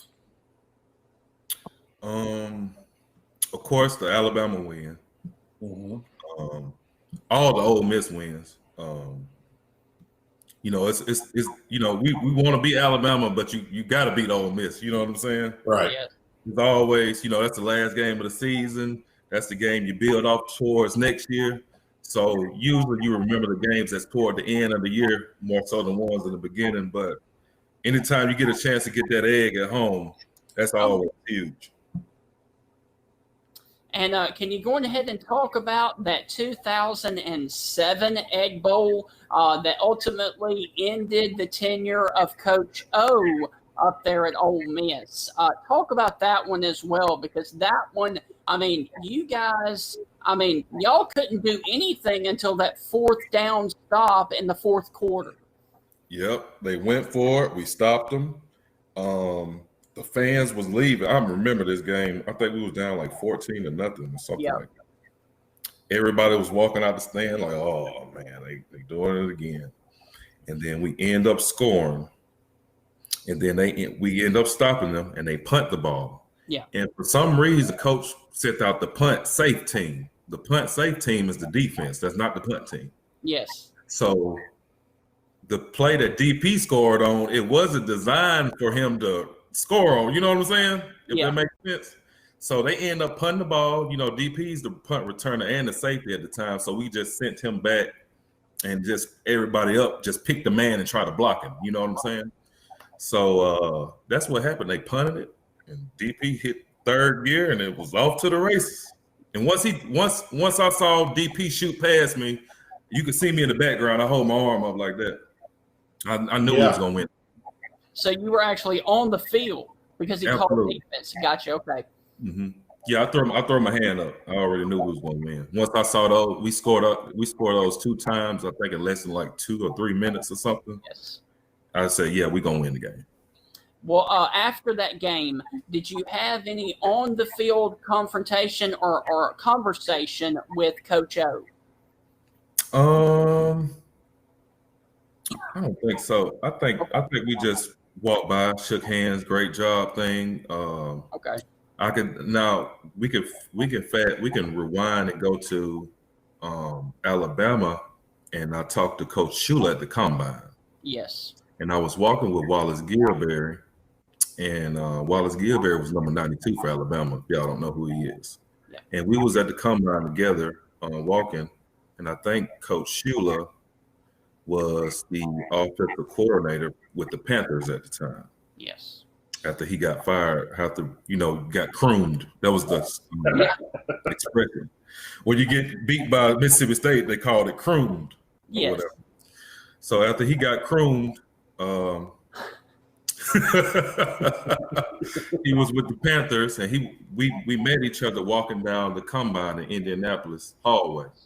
So he stopped, shook hands, greeted Wallace, and he greeted me as well. But in the midst of us talking, he gave me an apology and said he apologized for not giving me a scholarship. Yes. Wow. And I told him, I said, hey, man, everything worked out. I don't hold any animosity towards you or anything like that. But he really did genuinely give me an apology. Yes. Wow, that's impressive. That's very good for you, Titus. Yeah, he did. That must have I told him, I said, hey, man, there's no hard feelings. Everything worked out. I felt like, hey, Alabama is probably 5-6 stars to each position over there. You know what I'm saying? Right. It probably wouldn't have worked out how it worked out at Mississippi State. Who knows, Yes. And I think everything worked out for the good. Titus, looking back at your playing days, what's something that Coach Croom taught you that has impacted you off the field? Oh, man. It's so many. He was kind of like but he is a kind of like a father figure / coach. That was the role that he took on when he met my parents, where he gave me the offer, to come to Mississippi State. He said, for these next 4 years, I'm going to be your father. I'm going to be the one in your life to guide you and lead you in the right direction. And he took that role really seriously. He took it to the point so serious when he was about to say, hey, I'm going to part ways with you because you're not buying into my system. You know what I'm saying? So Yes. Basically win with what you got. Don't complain about anything. Take whatever you have and win with it, Yes. And I use that every day. That's something I live by. I don't try to make excuses. I try to win with what I have. Yes. Here's some. I'm going to ask you some quick fire questions. Give us a little snippet of what you think. Okay. Who is the best player you ever played with or against? Oh, that's hard. I've been in the NFL too now. Right. Yeah. Oh, can I give you a few of my favorite players? Yeah, absolutely. Okay. Yeah. All right. One of my favorite players is DP. Derek Piggies. I oftentimes wonder what a 5-star player looked like and what they should be like. And he held up his end of the bargain. Yes. He worked all them stars. Every star he got, he worked. My second favorite player is Josh Cribbs. He was the punt returner, kickoff returner, / whatever you wanted to put him at. Josh Cribbs is probably the best football player I ever seen. Right. Like football player, you could put him at any position, he can play it. He played quarterback at Kent State. They said they needed him to play quarterback. He ended up being a punt returner. I think he's going to be a future Hall of Famer at the punt returner, kick returner position. He also played on kickoff team. Even Rob Ryan was going to have him play safety. He played the wildcat position, quarterback, running back. So This guy could play any position that you want to put him at. Josh Cribbs is my second favorite player. My third is Sean Rogers. He don't play anymore. He's retired, but he was a big man that played for Detroit Lions, the big offensive lineman. Biggest, fastest man I ever seen in my life. Wow. Who was the nastiest, meanest football player you ever played with or against? Nastiest. Like if things got sideways, you want them on your side. Probably Ray Lewis. Ray Lewis. Ray Lewis is a nasty dude. He a nasty player. Like you have to actually play against him to see what I'm talking about, because the cameras and stuff really don't get everything. You know what I'm saying? Yeah. Yes. Yeah, he a nasty man. But not You went out a little bit. I couldn't hear you. I'm sorry. I said you were pretty nasty when you played at Mississippi State, man. That spin move was whew. Yeah, I learned that spin move from Dwight Freeney. Yes. I feel like as a player, you mimic somebody that's already played before you. Right. You should try to see who you match up with and try to learn what you can learn from the person that you match up with. You know, as far as your height, your weight, your speed. Yeah. See who you can emulate and see what you could take from them and make it your own. So that spin move actually belonged to Dwight Freeney. It wasn't mine. I just saw it one day. I think he was around 6'3", 245, 250, somewhere around the same size I was. He was causing a lot of problems. I said, hey, hell, let me try to add this to my arsenal. Yes. So I practiced it. Actually, I practiced the move on a basketball goal. I would act like I had a ball in my hand and just try to spin with it. You know what I'm saying? Yes. So that's how the move came about, and it ended up, making us some huge gains as a state player. Who was the biggest trash talker that you ever played with or against? Biggest trash talker. Biggest trash talker. Play with or against. I mean, all of us talk trash. Probably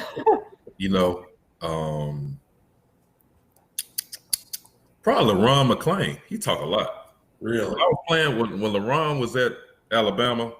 We had been playing each other since high school. Right. We always meet. We always meet each other each and every year.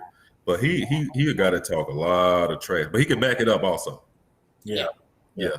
Hey, who was the nicest guy off the field? Nicest guy off the field. Nicest guy off the field. I mean, all of us pretty nice off the field. There's no room to be mad no more, You got to take on that warrior persona when you got the pads on. Right. You got to click into, just being a tough guy. And once that whistle blows, man, everybody shake hands and, hey, what we doing tonight? Let's Yes. let's get to it. Hey, see you later on. Let's link up in the off season, things of that nature. Everybody pretty cool once the whistle blows. But once you in between those chalks, man, it's kill or be killed. Who was the smartest guy you either played with or against? It's like, wow, he's just smart. He's smarter than me. Smartest guy I ever played with got to be Eric Barton. Eric Barton played for the New York Jets. He was a linebacker. Eric Mangini was the defensive. He was the head coach for the Cleveland Browns after Romeo Crennel got fired, and he brought the guys with the Jets from him. And Eric Barton, he was just so smart, man. Just as far as like analyzing plays, drawing up plays, putting you in position. He was kind of like the Peyton Manning of the defense, literally. Right. I'm gonna give you a question. I'm gonna give you something on JP that I ain't really talked to the media about it, but I'm gonna give it to you. Okay, good. Okay, go ahead. All right. It's like I said, it was always an intense game. We played each other since we was in high school. But it was a 50-yard. Football players used to meet at the 50-yard line, right? Yeah. Remember that? Could meet at the 50, shake hands, shoot the jive or whatever. So we were playing against Alabama. I think it's the first year we won. I think it's 2006. And I came out to meet LaRon and Terrence Jones. Terrence Jones also went to County High, another rival high school. So I'm coming out to meet the guys that's from Tuscaloosa. And John Parker Wilson is on the sideline throwing the ball to the receiver, warming up his arm. You know, the quarterbacks warm up before the game. So he's throwing the ball. And we over there, you know, with our helmets off, talking, you know, me, Terrence, LaRon. I think Simeon Castile was over there too. And John Parker Wilson utters out, he said, "Hey, why are you talking to that Alabama reject?" Ooh. So LaRon said, "Hey, I don't think you should have said that." You know, LaRon actually, we've been playing each other for a long time. You know what I'm saying? And he knows my play. He knows my attitude, just like I respect his play as well. Yes. He said, "Hey, why y'all talking to that Alabama reject?" So I blew a fuse because actually, in truth, I did get rejected from them. You know, it was somewhat true. You know what I'm saying? And you know, I was very, very, very sensitive to that. And if you could see in that game, it's a little bit more than playing hard. It's like he's playing with playing possessed a little bit. Yes. You know what I'm saying? And I think I hit John Parker at least 7 or 8 times. I didn't sack him that much. Yes. But I hit him a few times. You know what I'm saying? And there was a couple extra. That's what I told you earlier about the last play when I choked him. When I picked him up and I choke slammed him about the Ant Johnson. Yes. 104, I think, 103. It was always some extra additives in it because of that comment. Oh, absolutely. Yeah. Let me just go on ahead and ask, what was your, other than the games that we've talked about, what are some other memorable Mississippi State moments for you as a player? Just us, pretty much just everybody buying into the system. I felt like Mississippi State could have been a winning football team had the guys have everybody bought in sooner. Yes. You know, buying into someone else's vision is very difficult if you don't see the vision yourself. I think Mississippi State football team, we as players start seeing the vision, start seeing Coach Kroom really wasn't having it if you wasn't seeing the vision. Yes. It was his vision or no vision. So if you didn't line up with it, he was getting you off the team, you know. Yeah. And we lost a couple key guys, you know, that were just pillars to our defense, pillars to the offense. And we just kept having to reshuffle, you know.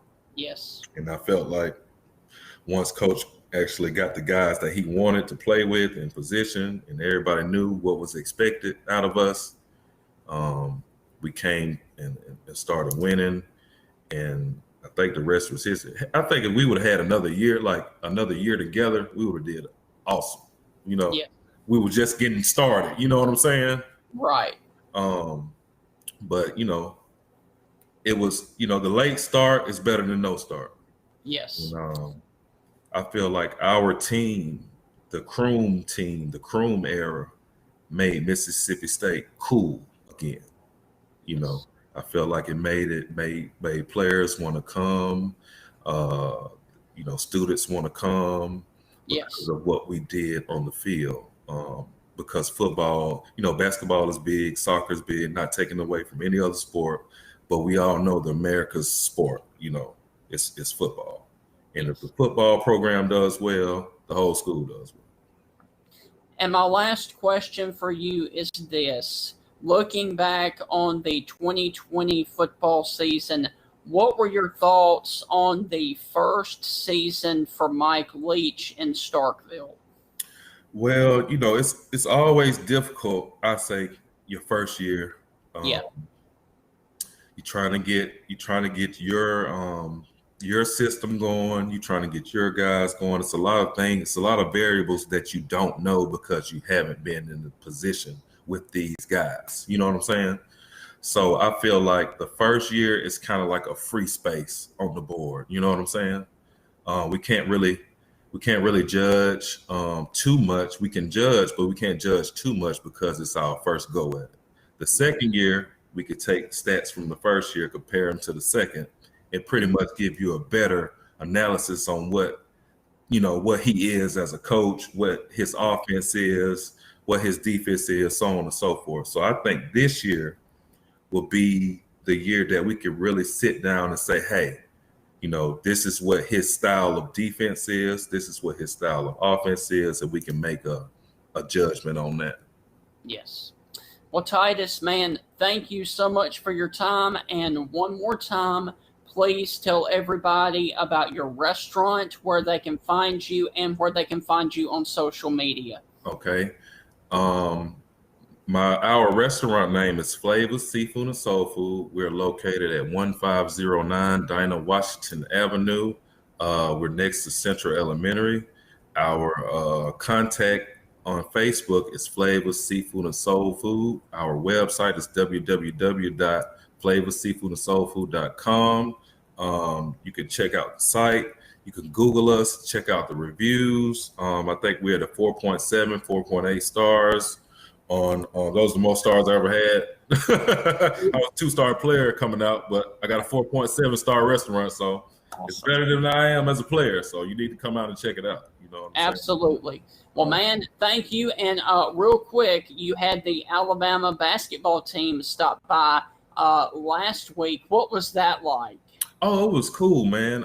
It's always cool when those guys come in. I have old football players from Alabama come in, old basketball players come in, but just this recent one, these were new players. I think it said his number was 2 and 30.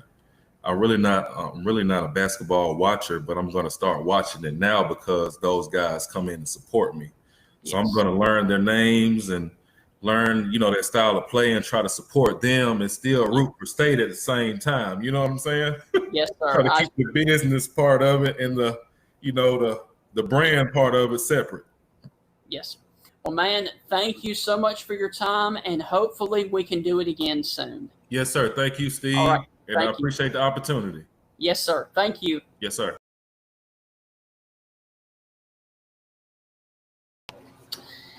Well, those were 2 exciting interviews. We hope that you enjoyed those today.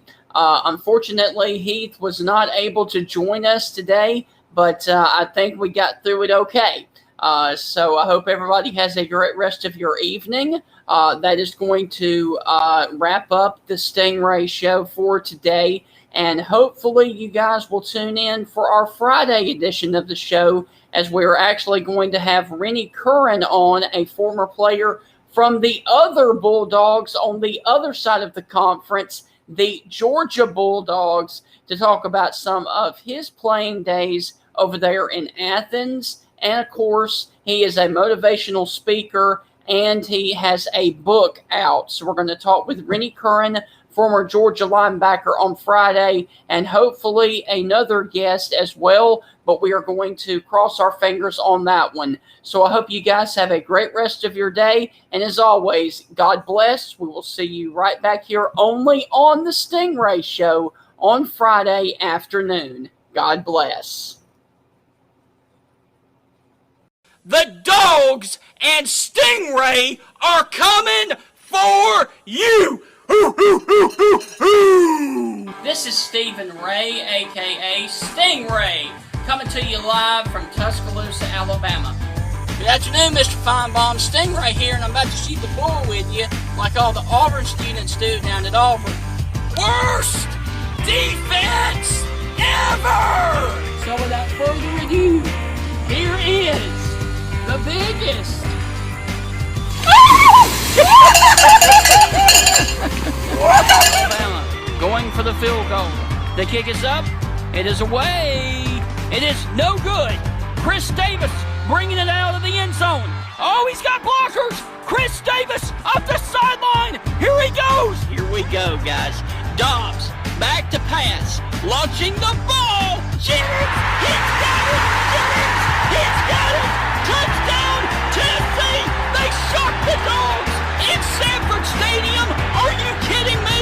My God almighty. What an epic way for the Tennessee-Georgia rivalry to end